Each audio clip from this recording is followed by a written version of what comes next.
Very good morning, everyone. Now we are going to discuss Section 438 CRPC Anticipatory Bail. Section 438 हमें anticipatory bell के concept को बताता है. यहाँ सेक्शन की हेडिंग में या कहीं आपको ये शब्द नहीं मिलेगा एंटिसिपेटरी बेल का. यहाँ जो हेडिंग है वो क्या है? Direction for grant of bail to person apprehending arrest. गिरफ्तारी की आशंका करने वाले व्यक्ति की जमानत स्वीकार करने के लिए निर्देश. यहाँ पर सुपीरियर कोर्ट को ये पावर दी गई है कि वो एंटिसिपेटरी बेल ग्रांट कर सकते हैं. सेक्शन 438 सुपीरियर कोर्ट्स यानी कि सेशन कोर्ट और हाई कोर्ट को ये पावर देते हैं कि वो एंटिसिपेटरी बेल ग्रांट कर सकते हैं. इसका मतलब क्या होता है? A direction to release a person on bail issued even before the person is arrested. एक ऐसा डायरेक्शन कोर्ट के द्वारा दिया जाना कि एक व्यक्ति को जिस वक्त अरेस्ट किया जाना है उस मोमेंट उसे बेल पर रिहा किया जा सके.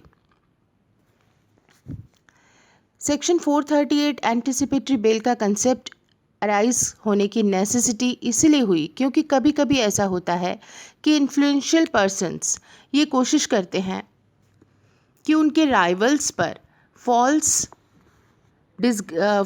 जो है एक एलिगेशन लगाएं इस पर्पस से कि उन्हें डिसग्रेस कर सकें या फिर कुछ दिनों के लिए उन्हें डिटेन किया जा सके जेल में ताकि उनका अपना पर्पस पूरा हो जाए. तो सेक्शन 438 उस सिचुएशन से बचाता है. सेक्शन 438 ये कहता है कि अगर किसी व्यक्ति को ये एप्रीहेंशन है कि उसे अरेस्ट किया जा सकता है, अगर किसी व्यक्ति को ये आशंका है और रीज़न टू बिलीव विश्वास करने का ये आधार है उसके पास पर्याप्त कि उसे गिरफ्तार किया जा सकता है. किस बात के लिए? नॉन बेलेबल ऑफेंस के लिए. अजमानती अपराध का आरोप उस पर लगाया जा सकता है और उसे अरेस्ट किया जा सकता है. तो ऐसी सिचुएशन में वो अप्लाई कर सकता है या तो हाई कोर्ट में या कोर्ट ऑफ सेशंस में. हाई कोर्ट या कोर्ट ऑफ सेशंस में वो व्यक्ति अप्लाई कर सकता है. हाई कोर्ट और कोर्ट ऑफ सेशंस के सामने जब ये आवेदन आता है एंटिसिपेटरी बेल के लिए तो कोर्ट कुछ फैक्टर्स को कंसीडर करेगा, जैसे ऑफेंस की ग्रेविटी और नेचर क्या है, अपराध की प्रकृति क्या है, क्या इस व्यक्ति का कोई प्रीवियस कन्विक्शन है, पूर्व दोष सिद्धि है या नहीं, और क्या पॉसिबिलिटी है कि ये जिस वक्त उपस्थिति इसकी अनिवार्य है वहाँ मौजूद रहेगा या नहीं रहेगा, क्या वो न्याय से भागना चाहता है, इस बात की क्या पॉसिबिलिटी है. Where accusation has been made with object to injure applicant. और क्या ये आरोप इसलिए लगाया जा रहा है, इस उद्देश्य से लगाया जा रहा है कि एप्लीकेंट को इंजरी पहुंचाई जाए यानी कि उसका डिसग्रेस किया जाए सोसाइटी में, इस उद्देश्य से ये आरोप लगाया जा रहा हो और ये फॉल्स हो, इसकी क्या संभावना है. तो कोर्ट इन सभी बातों को ध्यान में रखते हुए ही या तो उस एप्लीकेशन को एक्सेप्ट करेगा और उसे बेल ग्रांट करेगा और या फिर एप्लीकेशन को रिजेक्ट करेगा. तो कोर्ट क्या कर सकता है? या तो एप्लीकेशन को रिजेक्ट करेगा या एक इंटरिम ऑर्डर इश्यू करेगा उसे एंटिसिपेटरी बेल ग्रांट करने के लिए. इसका प्रोवाइजो कहता है कि जहाँ की हाई कोर्ट या सेशन कोर्ट ने या तो इंटरिम ऑर्डर पास नहीं किया इस एप्लीकेशन पे और या फिर उसके एप्लीकेशन को रिजेक्ट कर दिया है, तो ऐसी स्थिति में officer in charge of police station ऐसे व्यक्ति को बिना वारंट के भी गिरफ्तार कर सकेंगे क्योंकि ऑफेंस कौन सा है? Non bailable.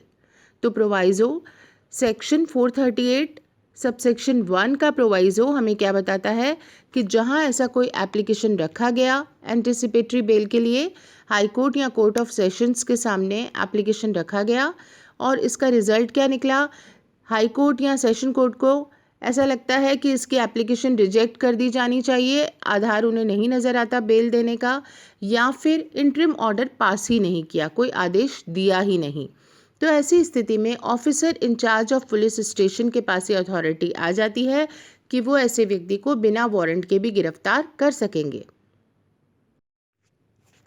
Section 438 sub section 1A कहता है कि जहाँ की कोर्ट इंटरिम ऑर्डर देते हैं, इस एप्लीकेशन के आने पर ये डिसाइड करते हैं कि इंटरिम ऑर्डर देना है, अंतरिम आदेश देना है, तो इसके लिए नोटिस भी एक दिया जाएगा जो मिनिमम 7 डेज़ का कम से कम नोटिस होना चाहिए, 7 डेज़ प्रायर इन्फॉर्मेशन।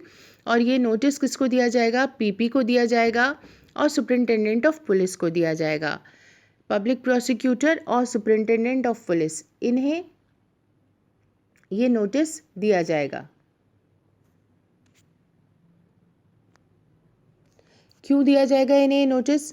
क्योंकि इनको अपनी बात कहने का मौका दिया जाएगा। फाइनल डिसीजन के टाइम पर पीपी को और एसपी को अपनी बात को कहने का मौका दिया जाए, opportunity of being heard at the time of final decision, ये दिया जाएगा। इसीलिए इन्हें नोटिस भी दिया जाएगा ताकि अगर इन्हें कोई ऑब्जेक्शन हो तो ये कह सकें।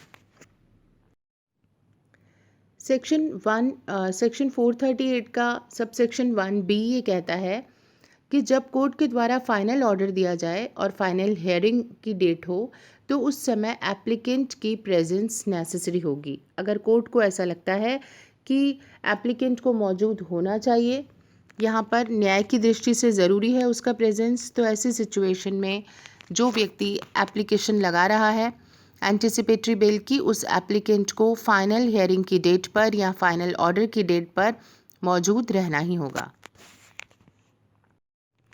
सेक्शन 438 का सब सेक्शन 2 ये कहता है कि जब हाई कोर्ट या सेशन कोर्ट ये डिसाइड करते हैं कि डायरेक्शन देने हैं हमें बेल ग्रांट करने के लिए, तो इस सिचुएशन में कुछ कंडीशंस भी इम्पोज कर सकते हैं। और वो कंडीशंस क्या क्या होंगी? ये शर्त कि ये इम्पोज किया जा सकता है कंडीशन कि जब भी इंटेरोगेशन हो पुलिस ऑफिसर के द्वारा तो इस व्यक्ति को मौजूद होना होगा सवालों के जवाब देने के लिए। साथ ही ये कहा जा सकता है कि कोई भी ऐसा विटनेस या कोई भी व्यक्ति जो कोर्ट में हमें एविडेंस के रूप में या कुछ फैक्ट डिस्क्लोज कर सकता है, तो यहाँ उस व्यक्ति को धमकाना, डराना, उत्प्रेरणा, कोई वचन, ये काम इंड्यूसमेंट या थ्रेटनिंग के नहीं किए जाएंगे। ये कंडीशन लगाई जाएगी इस व्यक्ति के ऊपर कि किसी भी विटनेस को डायरेक्टली या इनडायरेक्टली इंड्यूसमेंट, थ्रेट नहीं किया जाएगा। ये कंडीशन भी इम्पोज की जा सकती है कि वो कोर्ट की बिना प्रायर परमिशन के भारत से बाहर नहीं जाएगा, इंडिया से बाहर वो नहीं जाएगा। और यहाँ अदर कंडीशंस भी इम्पोज की जा सकती हैं जैसे कि सेक्शन 437 में लगाई जाती हैं जबकि बेल ग्रांट की जाती है। सेक्शन 438 सब सेक्शन 3 ये कहता है कि अगर ऐसे व्यक्ति को जिसके लिए कोर्ट ने डायरेक्शंस दे दिए हैं कि इस व्यक्ति को बेल ग्रांट कर दी जाए, इस व्यक्ति को जब गिरफ्तार किया जाता है बिना वारंट के और वो ज़मानत देने के लिए तैयार है तो उसे ज़मानत पर छोड़ दिया जाएगा। अगर ये व्यक्ति जिसे बिना वारंट के गिरफ्तार किया जाता है, तो चूंकि अब एंटिसिपेटरी बेल के डायरेक्शंस तो हो ही चुके हैं, तो ये बेल देने के लिए अगर तैयार है तो ही shall be released on bail, उसे बेल पर रिहा किया जाएगा। कोर्ट बेलेबल वारंट भी इशू कर सकता है फर्स्ट इंस्टेंस पर ही, वो चाहे तो प्रथम बार में ही बेलेबल वारंट भी इशू कर सकता है। ऑफेंस तो नॉन बेलेबल है, लेकिन यहाँ पे क्या हो चुका है, एंटिसिपेटरी बेल की प्रायर यहाँ पे कार्यवाही हो चुकी है, तो ये बेलेबल वारंट भी यहाँ पे कोर्ट की तरफ से जारी हो सकता है। यहाँ हम एक केस डिस्कस कर लेते हैं, Chhajuram versus state of Haryana 1978 का मामला। कॉन्करेंट जुरिस्डिक्शन है यहाँ पर हाई कोर्ट और सेशन कोर्ट का, इस बात को कहा गया है। इन जनरल तो हाई कोर्ट या सेशन कोर्ट हम कहीं पर भी सेक्शन 438 की एप्लीकेशन लगा सकते हैं,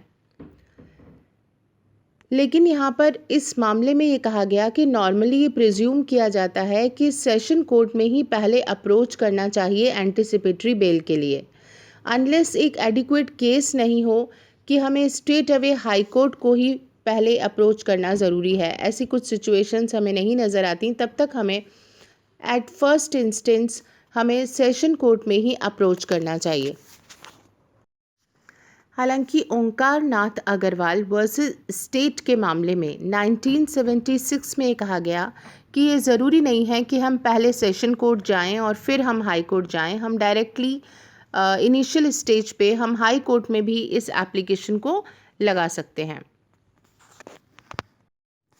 अगर हमारे सामने ये सवाल आता है कि सेक्शन 438 की एप्लीकेशन हमने सेशन कोर्ट के सामने लगाई और सेशन कोर्ट ने हमारी एप्लीकेशन को रिजेक्ट कर दिया, तो क्या हमारे पास ये रास्ता है कि अब हम हाई कोर्ट जा सकते हैं?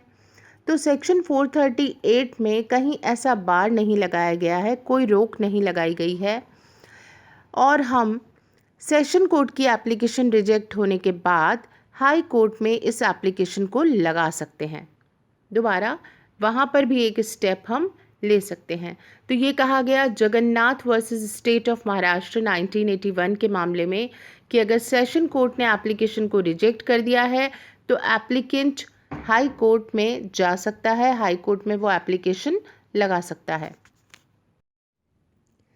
सुरेश वासुदेव वर्सेस स्टेट के मामले में 1978 में एक और ख़ास बात कही गई जिसे आप एग्जामिनेशन पॉइंट ऑफ व्यू से देख सकते हैं कि अगर ऑफेंस नॉन बेलेबल है, अजमानती अपराध है, तो ये इममटीरियल होगा कि ऑफेंस कॉग्निजेबल है या नॉन कॉग्निजेबल। इस सेक्शन में हम कार्यवाही कर सकते हैं।